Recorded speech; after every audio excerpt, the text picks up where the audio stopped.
Welcome everyone. Myself Mukesh Vyas, Associate Professor Department of Physics, Government Mira Girls College, Udaipur. In this video we are going to discuss about classification of amplifiers, प्रवर्धकों का वर्गीकरण। यह जो electronics paper है, paper third, उसके second unit में से लिया गया है। नाउ क्लासिफिकेशन ऑफ एम्पलीफायर्स, प्रवर्धकों का वर्गीकरण। Amplifiers are divided into 4 categories according to their conditions of operation. यानी प्रचालन की स्थिति के अनुसार प्रवर्धकों को 4 वर्गों में विभाजित किया जा सकता है। Class A amplifier, class B amplifier, class A B amplifier and class C amplifier. सबसे पहले हम डिस्कस करेंगे क्लास ए एम्पलीफायर, वर्ग ए प्रवर्धक क्या होता है। इसका हम ग्राफिकल एनालिसिस देखेंगे, ग्राफी विश्लेषण देखेंगे। When the bias voltage and the amplitude of the externally applied AC signal are such that the output current flows for both the half cycles of the input signal, the operation is referred to as class A operation। यानी जो बायस वोल्टता है, बायस वोल्टता क्या होती है? जो ammeter base junction को forward bias करती है, कलेक्टर बेस जंक्शन को रिवर्स बायस करती है। और जो एसी सिग्नल हम बाहर से दे रहे हैं, जिसका एम्प्लीफिकेशन करना है, प्रवर्धन करना है, उसका जो एम्पलीट्यूड है, आयाम, वह इस प्रकार होना चाहिए कि जो आउटपुट करंट है वो निवेशी संकेत के दोनों अर्ध चक्रों के लिए प्रवाहित होता है। तो यह जो प्रक्रिया है, यह जो प्रचालन है, यह वर्ग ए प्रचालन कहा जाता है। यानी बायस वोल्टा को इस प्रकार रखें कि क्यू पॉइंट की क्या पोजीशन हो, वो हमको देखना है। क्यू पॉइंट की पोजीशन इस प्रकार हो कि इनपुट सिग्नल देने पर जो आउटपुट प्राप्त होगा वो दोनों ही हाफ साइकिल्स के लिए प्राप्त होगा, दोनों ही अर्ध चक्रों के लिए प्राप्त होगा। यह हम चित्र से समझेंगे। This corresponding amplifier is called class A amplifier, और जो संगत प्रवर्धक होगा वह वर्ग ए प्रवर्धक कहलाएगा। इन दिस क्लास, इस वर्ग में, the operating point Q is kept in the middle of the linear portion of dynamic curve। जो ये डायनेमिक कर्व है, गतिक वक्र, इसके मिडिल में, लगभग मध्य में ऑपरेटिंग पॉइंट होगा Q। In this condition voltage gain is large and low distortion in output signal। यानी वोल्टालब्धि ज़्यादा होती है इस कंडीशन में, और जो निर्गत संकेत प्राप्त होता है उसमें विकृति भी कम होती है। It's conversion efficiency is low. इसमें जो रूपांतरण दक्षता है, यानी कितना डीसी एसी में कन्वर्ट हो पाता है, वो जो रूपांतरण दक्षता है वो कम होती है, और उसका अधिकतम मान 50% हो सकता है, and may be up to 50% maximum. अब हम ये देखें चित्र में, ये कट ऑफ पॉइंट है। कट ऑफ पॉइंट से हम सेचुरेशन की ओर बढ़ रहे हैं। तो बीच में जो होता है वो एक्टिव रीजन की स्थिति होती है, सक्रिय क्षेत्र। तो हम जानते हैं कि जब सक्रिय क्षेत्र के अंदर क्यू पॉइंट लगभग मिडिल में होता है, और हम एम्पलीट्यूड जो बाहर से देते हैं एसी सिग्नल का वो लघु होना चाहिए, लघु आयाम का प्रत्यावर्ती संकेत होना चाहिए, स्मॉल एम्पलीट्यूड अल्टरनेटिंग सिग्नल होना चाहिए। तो जो इनपुट देते हैं उसी के अकॉर्डिंग हमें आउटपुट प्राप्त होता है, वो एम्पलीफाइड फॉर्म में प्राप्त होता है, प्रवर्धित रूप में प्राप्त होता है। तो इसके लिए हम क्या करते हैं, क्यू पॉइंट इस प्रकार हो कि वो लगभग डायनेमिक कर्व के मिडिल में हो। तो जो हम इनपुट दे रहे हैं यहाँ से, आउटपुट भी हमें उसी तरह का प्राप्त हो रहा है। यानी ये हाफ साइकिल भी प्राप्त हो रहा है, पॉजिटिव हाफ साइकिल, और नेगेटिव हाफ साइकिल भी हमें प्राप्त हो रहा है। तो ये है क्लास ए ऑपरेशन, वर्ग ए प्रचालन, और जो एम्पलीफायर होगा उसका वो क्लास ए एम्पलीफायर कहलाएगा। अगला है क्लास बी एम्पलीफायर, वर्ग B प्रवर्धक। When the bias voltage and amplitude of the externally applied AC signal are such that the output current flows for just one half of the input signal, the operation is referred to as class B operation. अब हम बायस वोल्टा इस प्रकार लगाएं और जो प्रत्यावर्ती संकेत हम बाहर से दे रहे हैं उसका एम्पलीट्यूड, उसका आयाम इस प्रकार लें कि Q पॉइंट जो है वो कट ऑफ पॉइंट के कोइंसाइड करे, संपाती हो, जो अंतक बिंदु है वो उसके संपाती हो।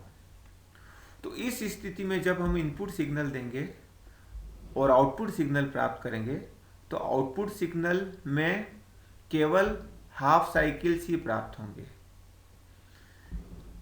यानी नेगेटिव हाफ साइकिल हमें प्राप्त नहीं हो रहा है, केवल पॉजिटिव हाफ साइकिल ही हमें प्राप्त हो रहे हैं। इसका मतलब for just one half of the input signal, यानी निवेशी संकेत के केवल आधे चक्र के लिए ही आउटपुट करंट फ्लो होता है, निर्गत धारा प्राप्त होती है या निर्गत संकेत प्राप्त होता है, आउटपुट सिग्नल प्राप्त होता है। The operation is referred to as class B operation.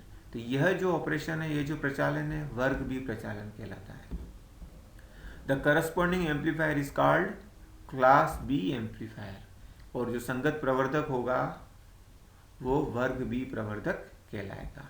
In this class, the operating point coincide with the cutoff point. In this condition, distortion is large. अब यहाँ distortion ज़्यादा होगा, विकृति ज़्यादा होगी, क्योंकि नेगेटिव हाफ साइकिल तो हमें प्राप्त ही नहीं हो रहा, इसलिए विकृति ज़्यादा प्राप्त होगी। And conversion efficiency is larger than that of class A, यानी वर्ग ए की तुलना में इसकी जो रूपांतरण दक्षता है ज़्यादा होगी।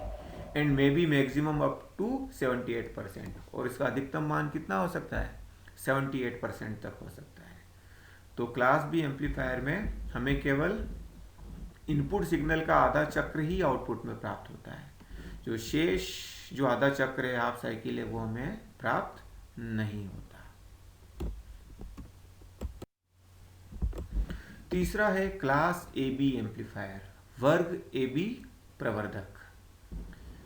अब इसमें क्या होता है, when the bias voltage and externally applied AC signal are such that the output current flows for more than a half cycle, यानी आधे चक्र से ज़्यादा समय के लिए, but less than one full cycle of the input signal, यानी निवेशी संकेत के आधे चक्र से ज़्यादा मान के लिए और निवेशी संकेत के पूर्ण चक्र से कम मान के लिए निर्गत धारा प्राप्त होती है या आउटपुट प्राप्त होता है, आउटपुट सिग्नल प्राप्त होता है।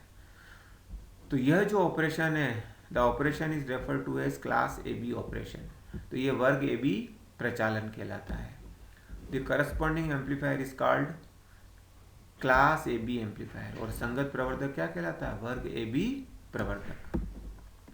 इन this class the operating point lies on the dynamic curve just near the cut off point, यानी कट ऑफ पॉइंट के ठीक पास में ऑपरेटिंग पॉइंट होता है, डायनेमिक कर्व पे, गतिक वक्र पे। The conversion efficiency is larger than that of class A but lesser than that of class B. इसमें जो रूपांतरण दक्षता होती है वो वर्ग ए की तुलना में ज़्यादा होती है और वर्ग बी की तुलना में कम होती है। अब इस चित्र से हम देखें, ये जो डायनेमिक कर्व है जो IB और IC के बीच खींचा गया है, IB तो इनपुट करंट है जो बेस करंट है, और IC आउटपुट करंट है, कलेक्टर करंट, इनके बीच में वक्र खींचा गया है, यानी IB के साथ IC लीनियर वे में परिवर्तित होता है, रेखीय रूप से परिवर्तित होता है। अब इसमें Q पॉइंट की पोजीशन हम कहीं पे भी ले सकते हैं, वो किसके अकॉर्डिंग ले सकते हैं, हम बायस वोल्टेज और जो इनपुट सिग्नल बाहर से दे रहे हैं उसका एम्पलीट्यूड इस प्रकार रखें कि Q की पोजीशन कुछ भी हो सकती है। तो हमने Q की पोजीशन इस प्रकार रखी कि वो कट ऑफ पॉइंट के पास में है और डायनेमिक कर्व पर ही है। अब जब हम इनपुट सिग्नल देंगे तो ये जो कट ऑफ पॉइंट के लेफ्ट वाला भाग है वो वाला पोर्शन हमें आउटपुट में प्राप्त नहीं होगा। यहाँ पे भी नीचे प्राप्त नहीं हो रहा है, यहाँ पे भी प्राप्त नहीं हो रहा। जो रिमेनिंग पोर्शन है, जो O से Q और Q से यहाँ हाफ साइकिल पूरा होने पर यहाँ से यहाँ तक का पूरा जो भाग है वो हमें आउटपुट में प्राप्त हो रहा है। तो जो आउटपुट सिग्नल है वो हाफ साइकिल से ज़्यादा है लेकिन फुल साइकिल से कम है। तो यही हमने ए बी एम्पलीफायर के लिए कहा है, क्लास ए बी एम्पलीफायर के लिए, कि जो आउटपुट सिग्नल प्राप्त होता है वो इनपुट सिग्नल के आधे भाग से तो ज़्यादा लेकिन पूरे भाग से कम होता है। तो ये क्लास ए बी एम्पलीफायर है। नाउ क्लास सी एम्पलीफायर, वर्ग सी प्रवर्धक। When the bias voltage and the amplitude of externally applied AC signal are such that the output current flows for less than 1/2 of the input signal, यानी बायस वोल्टा जो हम बाहर से लगा रहे हैं और जो प्रत्यावर्ती संकेत हम बाहर से प्रयुक्त कर रहे हैं उसका आयाम इस प्रकार है कि जो आउटपुट करंट फ्लो होता है, जो निर्गत धारा प्रवाहित होती है, वो निवेशी संकेत के जो आधा चक्र है उससे भी कम के लिए प्रवाहित होती है। The operation is refer to as class C operation and the amplifier is called class C amplifier. यह जो प्रक्रिया है, प्रचालन है, वर्ग सी प्रचालन कहलाता है और ये जो प्रवर्धक है वो क्लास सी प्रवर्धक कहलाता है। अब इसमें in this condition the distortion is very large, distortion बहुत ज़्यादा होता है, विकृति बहुत ज़्यादा होती है, क्योंकि इनपुट जो हम दे रहे हैं उसकी तुलना में आउटपुट बहुत कम प्राप्त हो रहा है। But conversion efficiency becomes up to 85 to 100% maximum, यानी लेकिन जो रूपांतरण दक्षता है उसका अधिकतम मान 85 से 100% तक इसमें हो सकता है। इन this class the operating point lies away from the cut off point of dynamic curve, यानी जो डायनेमिक कर्व है उसका जो कट ऑफ पॉइंट है उससे भी परे होता है। जैसे हमने दिखाया क्यू पॉइंट यहाँ पर है, लेकिन जो कट ऑफ पॉइंट के राइट वाला भाग होगा वही हमें आउटपुट में प्राप्त होगा। क्लास ए में भी हमने देखा था, क्लास बी में भी देखा, क्लास ए बी में भी देखा। ओ के राइट में जो भाग होता है वही हमें आउटपुट में प्राप्त हो रहा है। तो ओ के आगे जो θ1 से θ2 के बीच जो कर्व का भाग है वही हमें आउटपुट में प्राप्त हो रहा है, जो कि हाफ साइकिल से कम है। तो ये क्लास सी एम्पलीफायर है। Thank you.